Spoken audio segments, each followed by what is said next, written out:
Hey guys, welcome to EuroLeague Fantasy Talks. This episode we'll talk about BasketNews EuroLeague Fantasy platform and what are the best picks for budget growing in round 9. And when it comes to round 8, we actually got a capital gain of 979k, almost 1 million, and I have now the biggest budget in the whole BasketNews Fantasy. So we check here in overall standings. Audrus A is leading with a team PUBQ, Jonas M with Wavaruke, and Ivor Steve with Peledas. But if we sort the all basket news in budget size, starting from highest, my team EFT, EuroLeague Fantasy Talks, is in the top place with 17.3 million. And of course, there are some guys that are also close enough.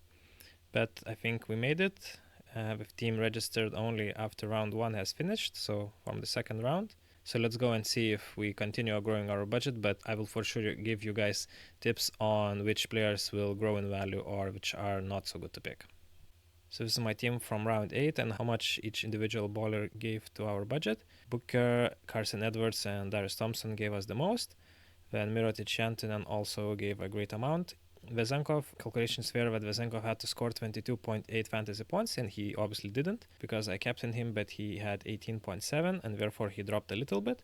But even Ward with a small amount of fantasy points and Diop also gave profits to our budget. So that's still nice that they didn't take away. And let's now check how much each of those 10 players need to score in round 9 not to drop in price. So the calculations show that Mirotic needs 12.1 fantasy points not to drop in price. So he might still be okay because he's one of the top scorers in his team. Carson Edwards needs 6 not to drop in price, and I might actually keep him because he will play against Fenerbahce, where his EuroLeague career started, and he was not given a big role there or much of a chance, and therefore he might have extra motivation when playing there. So therefore I will keep him as 6. He will still actually keep his price. Yantanen still good to keep, even with -2 he would continue having his price, not to lose value. Booker 10.4. He would not drop. I think is a bit risky, but I will keep him because he's one of the best centers in the league at the moment, being the main center of Bayern. Well, Vezenkov, probably he will become an MVP. So of course I will keep him. Even if 18.4, he might still grow his price. He might score above. Darius Thompson, very good stats, recommended for sure to keep. I will trade Tyson Ward because 10.3 is not worth it, I think, to keep him. Diop with -3. If you want to keep him, he would grow your budget. Nick Wheeler-Bab -5.7. And Morgan with 0.4. So let's go now make the changes. Alright, so the 3 players that I will trade out will be Tyson Ward, Khalifa Diop, and I decided to trade Matthew Morgan. He's not that bad actually, he's still good to keep. He has quite good price growing stats. It's just that I want to pick a different player. And he had just a bad performance in the last round because of missed shots. He made only 1 of those 6 missed shots, so that's unlucky night for him. And also foul trouble also didn't help him. So just unfortunate, but he's still okay, but I just want a different player. And I don't want to sell any of my Everguards, so therefore I'm selling Matthew Morgan. And now I will have to pick 1 center, 1 forward, and 1 guard, and I will start with a center. I will pick Nikola Milutinov from Olympiacos. I pick Milutinov because he's now back after injury and back to scoring good numbers, and he will play against Asvel, who have a lot of injuries, so he should have a great night. The only thing that can stop him is actually Barsokas rotations on a double week. If he would give limited minutes to Milutinov, that would be an issue, of course, for us, but hopefully he doesn't. Up to you guys, but I'm taking the risk. Milutinov actually needs to score 5 fantasy points, so even with 5 fantasy points, his price would not drop. And for my forward, I will pick Chimezi Metu from Barcelona. I'm picking Metu because he is getting adapted to EuroLeague and European basketball overall much better compared to his first performances in the first rounds of EuroLeague. And he has constant minutes, and he mostly plays in power forward position, but also gets some center position playing time in Barcelona. So therefore, he is a universal player that coach seems to like. Even with -9.8, so almost -10 fantasy points, would not drop his price. So actually, he has very good price growing stats.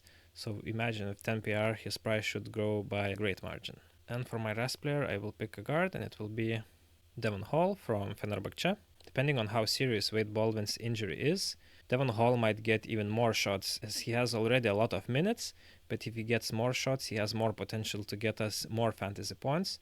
Devon Hall seems to have Coach Jasikevičius' trust, and he keeps showing better and increasing performances.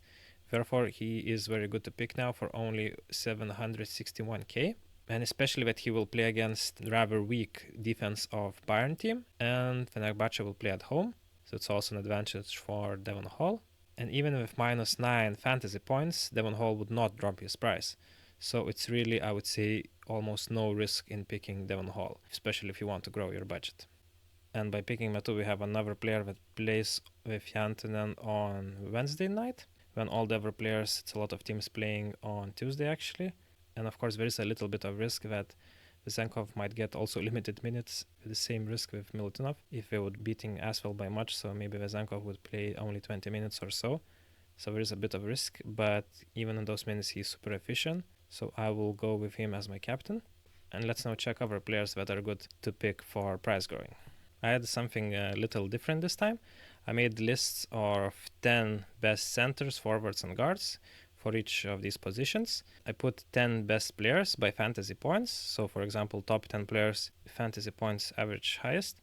Of course, I removed some players that are injured. For example, Bolomboy, he would be in this list, and therefore I put other player next in the line by fantasy points average. And for example, I left Nils Sako because he is doubtful.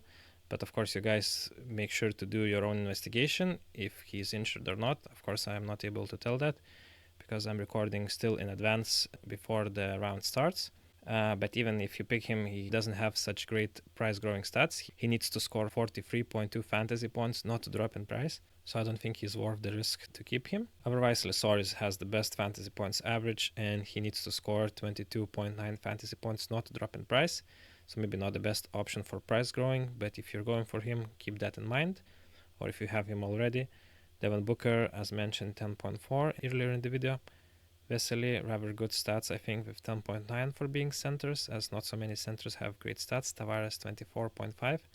Milutinov, as we pick him, only 5 fantasy points, and he might grow his price. Donta Hall with 17, and Khalifa Diop with -3. When it comes to top 10 forwards by fantasy points average, Vezenkov needs 18.4, Mirotic already know from the previous slides, Moneka 29, not so great, so you can find all the rest. Tariq Jones 14.5, Juancho Hernan Gomez 10.5, and Jantunen -2.3. For the price growing would be best Lede or Jantunen, but if you guys want also fantasy points, you can of course consider all the other ones. And when it comes to top 10 guards, Punter needs 25.6. There is a very high chance that if you pick Campazzo, he would reduce your budget. He wouldn't grow in price in the next round. And Marladon also needs a lot. Kendrick Nunn is actually quite a good option, I think. He usually scores more than that. So good consideration for sure. Mike James 27. Carson Edwards 6, as already mentioned. And Saben Lee 20.5. Some players for you guys to consider. And now let's go to the picks that are more oriented for budget growing than fantasy points, I would say. Because, of course, if you pick Zizic, not always you can expect high fantasy points, but at least he would grow your budget in the next round, unless he would score more than -9 in minus zone. So basically, as long as he doesn't score less than -10, his price will grow. Brand Dunstan, let's see, it's a bit tricky. He played in Bayern, but his injury situation still is unclear, I think. He was rested in the Sunday game in Lithuanian League. He has good stats otherwise. Papagiannis seems to be getting a better role as Swiatek is not playing so much. So is a good pick with -8. He would still grow his price. Kratzer, Caruso, Plavšić among others, Osmani and Kevarius Hayes. So everyone here except Kevarius Hayes on the bottom would have their price increased if we would score 0 fantasy points. Except Kevarius Hayes, he needs to score more than 2 fantasy points to grow in price. For forwards, we have Procida, which if you would pick, he would probably continue increasing his price for 2 or 3 more rounds because he has such good stats. A bit, of course, depending on his performances. Chimezuma 2, you already know.